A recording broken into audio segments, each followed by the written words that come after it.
प्रिय आत्मन, नमस्ते।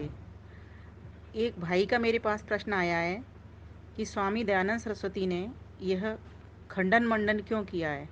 कहीं पर काट की है, छांट की है और कहीं पर किसी चीज़ को ठीक कहा है। तो आइए इसके प्रश्न के उत्तर में मैं थोड़ा सा बता देती हूँ, उसके बाद पाठ शुरू करते हैं। महर्षि दयानंद सरस्वती लिखते हैं कि जो जो सब मतों में सत्य सत्य बातें हैं, वे सब में अविरुद्ध होने से उनका स्वीकार करके जो जो मत मतांतरों में मिथ्या बातें हैं उनका खंडन किया है। उसमें यह भी अभिप्राय रखा है कि सब मत मतांतरों की गुप्त व प्रकट बुरी बातों का प्रकाश कर विद्वान अविद्वान सब साधारण मनुष्यों के सामने रखा है, जिससे सबसे सबका विचार होकर परस्पर प्रेमी से प्रेमी होके एक मत हो जावे। यद्यपि मैं आर्यावर्त देश में उत्पन्न हुआ और बसता हूँ, तथापि जैसे इस देश के मत मतांतर की झूठी बातों का पक्षपात न कर यथातथ्य प्रकाश करता हूँ, वैसे ही दूसरे देश व मत वालों के साथ वैसा बरतता हूँ। जैसा स्वदेश वालों के साथ मनुष्य उन्नति के विषय में बरतता हूँ, वैसा विदेशियों के साथ भी तथा सब सज्जनों को भी बरतना योग्य है। क्योंकि मैं भी जो किसी एक का पक्षपाती होता, तो जैसे आजकल के स्वमत की स्तुति मंडन और प्रचार करते और दूसरे मत की निंदा हानि और बंद करने में तत्पर रहते हैं, वैसे मैं भी होता। परंतु ऐसी बातें मनुष्यपन से बाहर की हैं। क्योंकि जैसे पशु बलवान होकर निर्बलों को दुख देते और मार भी डालते हैं, जब मनुष्य शरीर पाके वैसा ही कर्म करते हैं तो वे मनुष्य स्वभाव युक्त नहीं किंतु पशुवत हैं। और जो बलवान होकर निर्बलों की रक्षा करता है वही मनुष्य कहलाता है, और जो स्वार्थवश होकर परहानि मात्र करता है वह पशुओं का बड़ा भाई है। तो इस प्रकार से स्वामी दयानंद सरस्वती कह रहे हैं कि जो जो बातें वेद के विपरीत गई हैं, चाहे वो किसी भी मत में हो, वे कहते हैं अगर वो विपरीत बातें हैं तो वो खंडन के योग्य हैं। मैंने उन्हीं का खंडन किया है, मैंने अपना तो कुछ लिखा ही नहीं है। मैं तो वेद के प्रमाणों के हिसाब से शब्द प्रमाण को देख करके मैं इस बात को कहता हूँ कि जो बात वेद के विपरीत है वो ठीक नहीं है, और जो वेद के अनुकूल है वो चाहे किसी भी मत की हो, किसी भी मान्यता में हो, कोई भी धर्म कहता हो, हमने उसको स्वीकार किया है। तो मेरा यहाँ पर यह है कि सत्य के अर्थ का प्रकाश करना, सत्य को जानना, सत्य क्या है, और असत्य को छोड़ना, असत्य को छोड़ना, सत्य को जोड़ना, बस इतना सा मैंने इस सत्य प्रकाश ग्रंथ को आपके सम्मुख प्रस्तुत किया है। जहाँ जहाँ सत्य बातें हैं, चाहे वो वेद की हैं या वेद अनुकूल ग्रंथ की हैं, उन सब बातों को मैंने यहाँ इकट्ठा किया है। महर्षि दयानंद सरस्वती यह कहते हैं। इसी आधार पर अब हम सत्या प्रकाश के सप्तम समुल्लास का पाठ करने जा रहे हैं, जिसमें भूमिका और प्रथम भाग में एक प्रश्न आपको पिछली बार बता दिया था। प्रश्न उठा था कि वेद में जब महर्षि दयानंद सरस्वती ने ईश्वर के बारे में कहा कि ईश्वर तो एक ही है, अनेकानेक इसके मंत्र मिलते हैं, तो पूर्व पक्षी ने एक प्रश्न उठा दिया था कि मैंने तो सुना है कि वेद में ईश्वर अनेक होते हैं। तो ऋषि दयानंद कहते हैं नहीं, एक अनेक नहीं होते, कहीं भी ऐसा नहीं लिखा कि अनेक होते हों। हाँ, यह तो जरूर लिखा है कि ईश्वर एक होता है। ऐसे बहुत सारे हमारे पास उदाहरण हैं। तो फिर उन्होंने कहा तो फिर ये जो देवता लिखे हैं वेद में उनका क्या अभिप्राय है। तो ऋषि दयानंद उत्तर देते हैं। आइए, बड़ा ही रोचक काव्य है, इसका मैंने अभी अभी किया है। दिव्य गुणों के कारण ही जड़ और चेतन कहलाते देव, ये उत्तर दे रहे हैं कि जो वेदों में देवता लिखे हैं उनका क्या अभिप्राय है। तो बता रहे हैं महर्षि आनंद सरस्वती, दिव्य गुणों के कारण ही जड़ और चेतन कहलाते देव, किंतु प्रभु चेतन उपास्य है जो सब देवों का महादेव, जो सब देवों का महदेव। जैसे पृथ्वी को कहीं पर, जैसे पृथ्वी को कहीं पर यह नहीं कहा कि उपासनीय, ये नहीं कहा कि उपासनीय है, जिसमें पृथ्वी आदि देव सब रहते वही उपासनीय है। ये कहीं नहीं लिखा कि पृथ्वी उपासनीय है, इसको उपासो। हाँ, जिसमें पृथ्वी आदि देव सब रहते हैं वह एक प्रभु ही उपासनीय है। जो भी देव से ईश्वर का करते हैं ग्रहण, वे करते भूल, करते हैं ग्रहण वे करते भूल, परमेश्वर करता भरता संघरता न्यायाधीश है मूल, न्यायाधीश है मूल। यजुर्वेद के 14वें यजुर्वेद के 14वें अध्याय को खोल के देख जरा, अध्याय को खोल के देख जरा, उसकी व्याख्या शतपथ ब्राह्मण ग्रंथ में स्पष्ट कर दी वहाँ, ग्रंथ में स्पष्ट कर दी वहाँ। तो जो शतपथ ब्राह्मण है उसका कांड 14वां, प्रपाठक 6 और ब्राह्मण उसका 9 और कंडिका 3-7 में ये बात आई है। आप खोल करके इसको देख सकते हो। अगर आपने ये पहले पढ़े होते तो आप ऐसी बात कभी भी नहीं करते। अगर आप सुनना चाहते हो तो लो मैं सुनाता हूँ। तो क्या सुनाते हैं, लो गिनो कौन कौन से देव कैसे होते हैं। तो उन्होंने सुनाया, 32 देव कहे हैं जड़, 33वां रुद्र, 33वां जीव है चेतन भाई, 34वां परमेश्वर सबके ऊपर एक अधिष्ठाता भी। कहा 32 देव तो जड़ होते हैं, 33वां जो जीव है जिसे रुद्र भी कहते हैं, जो 11 रुद्रों में आता है जिसका वर्णन, वह चेतन है, और 34वां जो परमेश्वर है वह इन सभी देवों के ऊपर एक ही अधिष्ठाता है। ऐसा वर्णन इसमें शतपथ ब्राह्मण में आया है, जो यजुर्वेद की ही एक मंत्र की व्याख्या है, क्योंकि ब्राह्मण ग्रंथों में वेद की ही व्याख्या है। तो यजुर्वेद से शतपथ ब्राह्मण बना है, तो उसमें इसका वर्णन मिलता है, आप देख सकते हो। 33 की लो गिन लो संख्या, 8 वसु और 11 रुद्र, 12 आदित्य मिला 31, 32वां इंद्र के विद्युत, 32वां इंद्र के विद्युत, 33वां होता है यज, 33वां होता है यज, जिसको हम सब कहते हैं प्रजापति, जिसको हम सब कहें प्रजापति, क्योंकि इससे जल वायु वृष्टि औषधि इत्यादि की होती शुद्धि। यदि इन शास्त्रों को पढ़ते तो, यदि इन शास्त्रों को पढ़ते तो कभी न ईश्वर अनेक मानते, कभी न ईश्वर अनेक मानते, एक देव महादेव बड़े को ही देवों का बाप जानते। एक जो देव है महादेव, उसी को ही इन सब देवों का बाप जानते, उसी को उपास्य तुम मानते अगर इन शास्त्रों को पढ़े होते। इसीलिए स्वाध्याय करना बहुत जरूरी है, सुनी सुनाई बातों पर विश्वास हम सबको नहीं करना चाहिए। वही उपास्य जगत जगदीश्वर, सारे जग का अंतिम कारण, उससे ही जड़ देव सभी होते हैं प्रकाशित, लोक लुकांतर, लोक लुकांतर, लोक लुकांतर। अब आइए, अगर आप गिनना चाहते हो इन 3400 देवों को तो चलो गिना देती हूँ। तो पहले कहे थे 8 वसु, 8 वसुओं के नाम आप चाहें तो नोट कर सकते हैं। वैसे सत्यार्थ प्रकाश की पुस्तक ले आए, वहाँ पर एकदम स्पष्ट लिखा है, वहीं से हम पढ़ रहे हैं, बोल रहे हैं और काव्य बना रहे हैं। पहला है पृथ्वी, फिर जल, अग्नि, वायु, आकाश और चंद्रमा, सूर्य और नक्षत्र, ये 8 वसु हो गए। और इसमें आते हैं फिर 10 प्राण, प्राण, अपान, व्यान, समान, उदान, ये हो गए 5 मुख्य प्राण। अब इनके 5 उप प्राण हैं, नाग, कूर्म, कृकल, देवदत्त और धनंजय। इनकी व्याख्या फिर कभी प्राणों की चर्चा चलेगी, उसमें हम खोल देंगे। और जीवात्मा, ये जीवात्मा कैसा है, ये जड़ नहीं, ये चेतन है। ठीक है, तो ये 11 रुद्र हो गए। अब इनको रुद्र क्यों कहते हैं, जब प्राण निकलते हैं तो जीवात्मा रोता है और बाकी के घर वाले भी रोते हैं। ठीक है, जीवात्मा को दुख लगता है, प्राण जब छोड़ता है तो रोता है वो। तो और घर वाले भी रोते हैं जब वो रुद्र जो जीवात्मा है वो निकल जाता है, तो इसीलिए इसको रुद्र कहते हैं, इन प्राणों को भी और जीवात्मा को भी, क्योंकि जब शरीर को छोड़ते हैं तब रोदन कराने वाले ये होते हैं। अब संवत्सर के 12 महीने, इनको भी गिन लो।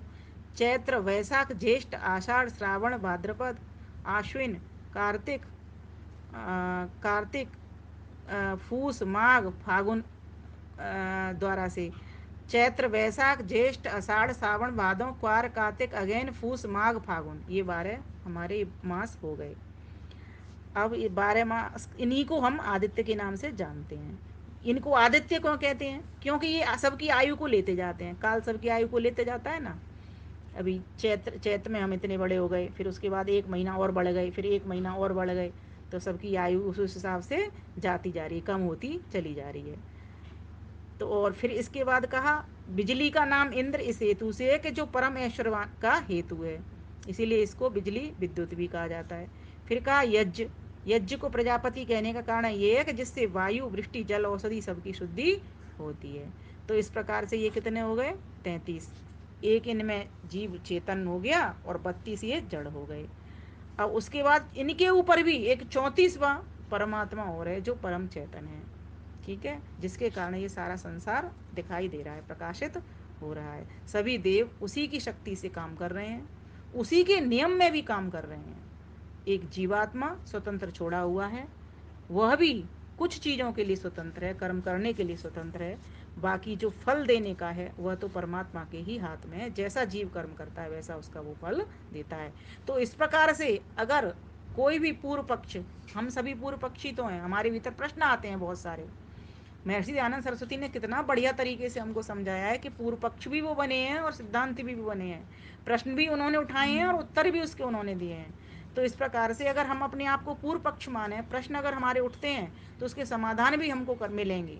और स्वयं हमारे भीतर ही चारों वेद प्रतिष्ठित हैं, अगर हम करके तो देखें, एक बार जिज्ञासा को तो उठा करके देखें, किसी ग्रंथ को पढ़ करके तो देखें। हम पढ़ते ही नहीं हैं, सुनी सुनाई बातों पर विश्वास कर लेते हैं। तो इसीलिए स्वामी दयानंद सरस्वती चाहते थे सभी को सत्य विद्या का प्रकाश हो, जिससे सभी का जीवन अच्छा बने और उस परम पिता परमेश्वर को उपासने वाला बने, जिसके कारण ये सारा संसार बना हुआ है। और हम जीवात्माएं भी तो उसी के कारण होश, बेहोश से होश में आई हैं। हम तो बेहोश पड़े थे अगर वो नहीं लाता तो इस प्रकार से हमें इस अध्याय का भाव समझना चाहिए। तो ये आज हमने भाग 2 कर दिया।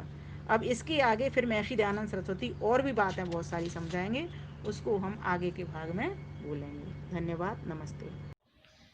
अथ सत्यार्थ प्रकाशः सप्तम समुल्लासः। अब हम इसके द्वितीय भाग पर चलते हैं। कल हमने पढ़ा था कि ईश्वर एक ही है, वेद में ये आता है वर्णन, अनेक ईश्वर नहीं होते हैं। तो आगे चलते हैं। प्रश्न आता है कि वेदों में जो देवता अनेक लिखे हैं उसका क्या अभिप्राय है। अब इसका उत्तर स्वामी जी लिखते हैं। देवता दिव्य गुणों से युक्त होने के कारण कहते हैं, जैसे कि पृथ्वी, परंतु इसको कहीं ईश्वर व उपासनीय नहीं माना है। देखो इसी मंत्र में कि जिसमें सब देवता स्थित हैं वह जानने और उपासना करने योग्य ईश्वर है। यह उनकी भूल है जो देवता शब्द से ईश्वर का ग्रहण करते हैं। परमेश्वर देवों का देव होने से महादेव इसीलिए कहता है कि वही सब जगत की उत्पत्ति, स्थिति, प्रलय करता, न्यायाधीश, अधिष्ठाता है। तो यह हमने पढ़ा सत्यार्थ प्रकाश में कि वेदों में ठीक है अनेक देवताओं के नाम आए हैं, लेकिन देवता दो प्रकार के होते हैं, जड़ देवता और चेतन देवता। जो परमपिता परमात्मा हैं वो तो देवों के देव महादेव हैं। बाकी अन्य जड़ देवता भी होते हैं। ये जड़ देवता उपासना के योग्य नहीं होते, एकमात्र ईश्वर ही उपासना के योग्य होता है। तो वेदों में प्रमाण आता है, शतपथ ब्राह्मण में चर्चा है 33 कोटि देवता। अब ये आगे पढ़ते हैं। जो त्रयस्त्रिंशता इत्यादि वेदों में प्रमाण है, इसकी व्याख्या शतपथ में की है कि 33 देवों अर्थात पृथ्वी, जल, अग्नि, वायु, आकाश, चंद्रमा, सूर्य और नक्षत्र सब सृष्टि के निवास स्थान होने से 8 वसु, प्राण, अपान, व्यान, उदान, समान, नाग, कूर्म, कृकल, देवदत्त, धनंजय और जीवात्मा, ये 11 रुद्र इसलिए कहते हैं कि जब शरीर को छोड़ते हैं तब रोदन कराने वाले होते हैं। संवत्सर के 12 महीने 12 आदित्य इसलिए हैं कि ये सबकी आयु को ले लेते हैं। बिजुली, इसका नाम इंद्र इस हेतु से है कि परम ऐश्वर्य का हेतु है। यज्ञ को प्रजापति कहने का कारण यह है कि जिससे वायु, वृष्टि, जल, औषधि की शुद्धि, विद्वानों का सत्कार और नाना प्रकार की शिल्प विद्या से प्रजा का पालन होता है। ये 33 पूर्वोक्त गुणों के योग से देव कहते हैं। इनका स्वामी और सबसे बड़ा होने से परमात्मा 34वां उपास्य देव शतपथ के 14वें कांड में स्पष्ट लिखा है। इसी प्रकार अन्यत्र भी लिखा है। जो इन शास्त्रों को देखते तो वेदों में अनेक ईश्वर मानने रूप भ्रमजाल में गिरकर क्यों बहकते। तो ये स्वामी जी लिखते हैं, स्वामी दयानंद जी। तो 33 प्रकार के देवता हैं। इनको लोग 33 करोड़ मान लेते हैं। क्यों? क्योंकि 33 कोटि वहाँ आता है। कोटि माने प्रकार भी होता है। जैसे उत्तम कोटि का धान है, उत्तम कोटि का बीज है, तो कोटि माने किस्म, प्रकार। ऐसे ही 33 कोटि अर्थात 33 प्रकार के देवता हैं, 33 करोड़ देवता नहीं। तो कौन कौन? एक तो 8 वसु जो हमको बसाते हैं, इसमें 5 महाभूत पृथ्वी, जल, अग्नि, वायु, आकाश, और सूर्य, चंद्र और नक्षत्र, ये 8 वसु हैं। फिर 11 रुद्र, इसमें 10 प्राण और एक जीवात्मा। 10 प्राण कौन कौन से? प्राण, अपान, उदान, व्यान, समान, नाग, कुर्म, कृकल, देवदत्त और धनंजय, ये रुद्र हैं। इनके बिना शरीर चलेगा ही नहीं। और 11 रुद्र। अब जीवात्मा जो शरीर जीवित है, जीवात्मा छोड़ दे तो शरीर समाप्त। तो ये हम सबको जीवन देते हैं, आयु देते हैं, ये भी देवता हैं। देवता माने देने वाला, जो हमको कुछ दे वो देवता कहलाता है। ये सब आयु दे रहे हैं तो देवता हैं। ऐसे 12 संवत्सर, वर्ष के 12 महीने, ये भी देवता हैं, ये भी हमको जीवन देते हैं। और फिर एक बिजली माने इंद्र, विद्युत, और एक प्रजापति अर्थात यज्ञ। ये सब 33 प्रकार के देवता कहलाते हैं। इनमें से 32 तो जड़ देवता हैं। हाँ, जीवात्मा ये चेतन देवता है, और परमात्मा 34वां देव, वो देवों का देव महादेव है। तो इसमें से परमात्मा ही उपासना के योग्य है, वही उपास्य है। और हम जीवात्मा लोग तो उसके उपासक हैं।